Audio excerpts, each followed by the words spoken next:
Bonjour à tous. Si vous voulez que le Yi-King vous réponde, vous devez vous sentir réellement impliqué dans le processus qui va s'enclencher. C'est à cette condition et à cette condition seulement que vous pourrez y trouver ce que vous cherchez. En général, on consulte le Yi-King pour mieux comprendre un problème qui nous concerne et que nous n'arrivons pas à bien cerner. Par exemple, j'ai l'impression de ne pas être sympathique à une de mes collègues, est-ce une bonne idée de lui en parler? Ou encore, quand nous devons faire un choix ou prendre une décision importante. Par exemple, mon amie m'a dit que vivre ensemble ne lui suffit plus et qu'elle veut se marier. Dois-je lui dire oui? On peut aussi moduler notre comportement en fonction des contingences extérieures. Par exemple, est-ce le bon moment pour demander une augmentation à mon patron? On peut l'utiliser aussi pour aider efficacement un proche en difficulté. Par exemple, mon fils traverse une période difficile, que puis-je lui conseiller? On peut aussi mieux comprendre nos blocages personnels, nos comportements inadaptés. Par exemple, ma crainte d'affronter les refus m'empêche souvent d'aller vers les autres. Que faire pour sortir de cette impasse? Ne posez jamais votre question sous forme d'alternative. Ne demandez pas « dois-je accepter ce poste » ou le refuser, mais simplement « dois-je accepter ce poste ?» Si la réponse ne vous satisfait pas, vous pourrez éventuellement effectuer un second tirage et demander « dois-je refuser ce poste ?» Comparer les deux réponses, ça pourra vous aider à y voir plus clair. Maintenant, nous allons pouvoir procéder au tirage. Vous aurez 3 choix. Si vous pensez que c'est du hasard, je vous invite à me contacter et nous ferons le tirage ensemble. Concentrez-vous bien sur vos préoccupations. Et c'est parti!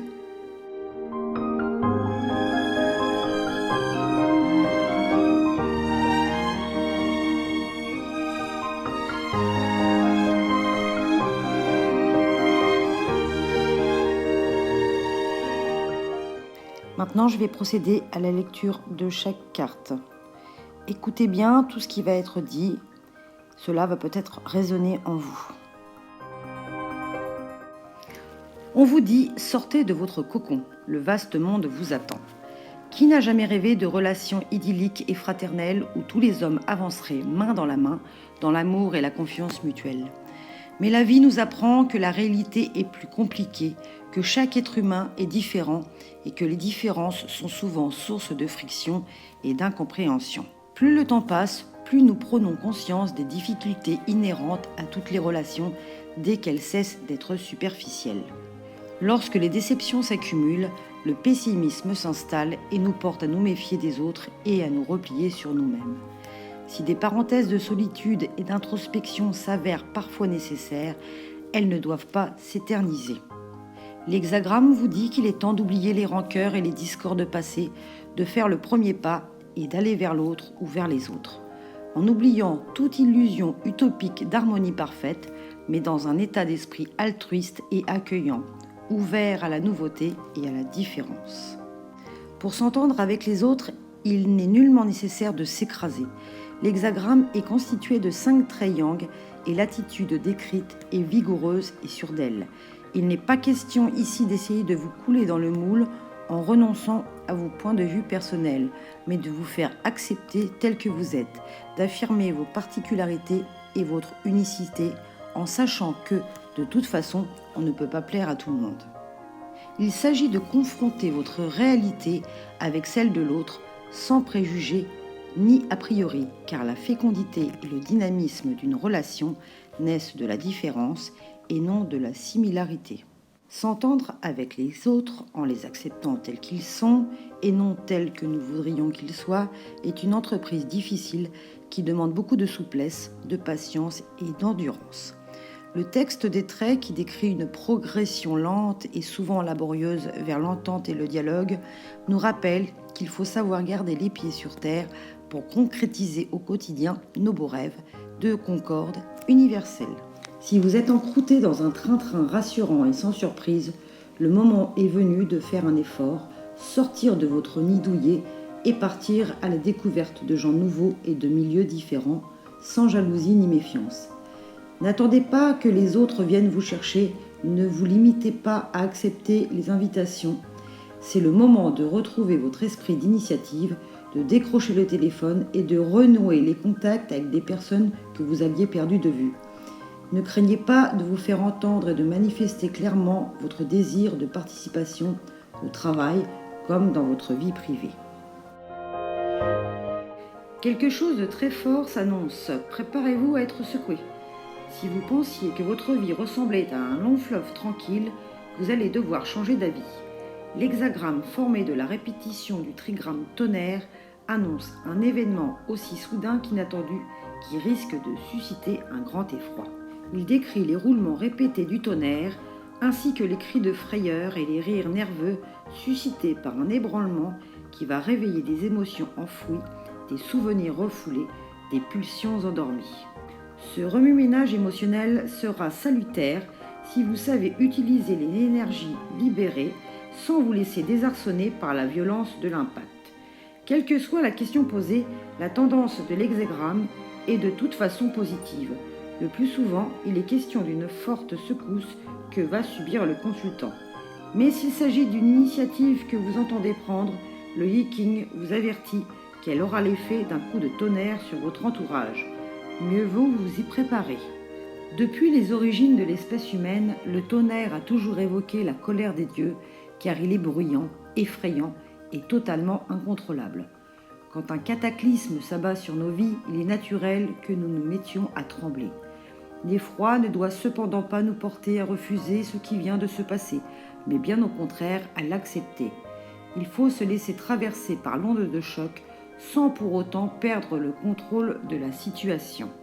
Le jugement incite à une attitude sérieuse et réfléchie, capable d'intégrer une violente décharge affective sans que les repères personnels soient remis en cause pour autant. La crainte suscitée par le choc subi doit être l'occasion d'une remise en ordre intérieure, d'un travail introspectif éprouvant mais fructueux. Aussi violent que puisse être l'orage, le tonnerre est toujours suivi d'un retour à la clarté et au calme. Selon la question posée, l'hexagramme peut être une incitation à sortir de votre torpeur et à prendre les mesures qui s'imposent pour redynamiser une situation ou à intégrer le plus efficacement possible les effets d'une violente secousse provenant de l'extérieur. Dans les deux cas, l'ébranlement est nécessaire. Pour qu'un renouveau puisse avoir lieu, la situation actuelle doit être bouleversée de fond en comble. Si vous avez senti que quelque chose se prépare, le Yi-King vous confirme que c'est pour bientôt et qu'il convient de vous préparer au grand remue-ménage qui s'annonce. Si elle sait se montrer prudente, la branche coupée réussira à s'enraciner. L'exilé, c'est celui qui se trouve hors de son territoire habituel, sans amis ni repères. Il ne connaît personne et personne ne le connaît. L'hexagramme se réfère à toutes les circonstances où l'on est transplanté loin de ce contexte habituel, où l'on se trouve confronté à des situations et à des usages qui ne sont pas les nôtres. Le titre original de l'hexagramme est « Le voyageur », celui qui n'habite nulle part sinon dans des auberges de passage et dont la seule patrie est la route. Il y est souvent question d'un voyage dans le sens habituel du terme, mais l'hexagramme parle aussi à tous ceux qui, d'une manière ou d'une autre, se sont exilés et n'ont pas encore trouvé leur place, ne se sont pas encore vraiment intégrés. L'exilé, c'est une sensation et une condition d'éloignement, de solitude, d'incertitude et d'instabilité. Sans repère ni appui, l'exilé ne peut compter que sur sa force intérieure et sur sa ferme volonté de poursuivre l'aventure dans laquelle il s'est engagé. Même et surtout dans les moments les plus durs, lorsqu'il n'est plus très sûr de savoir pourquoi il se trouve là et encore moins où il est dirigé.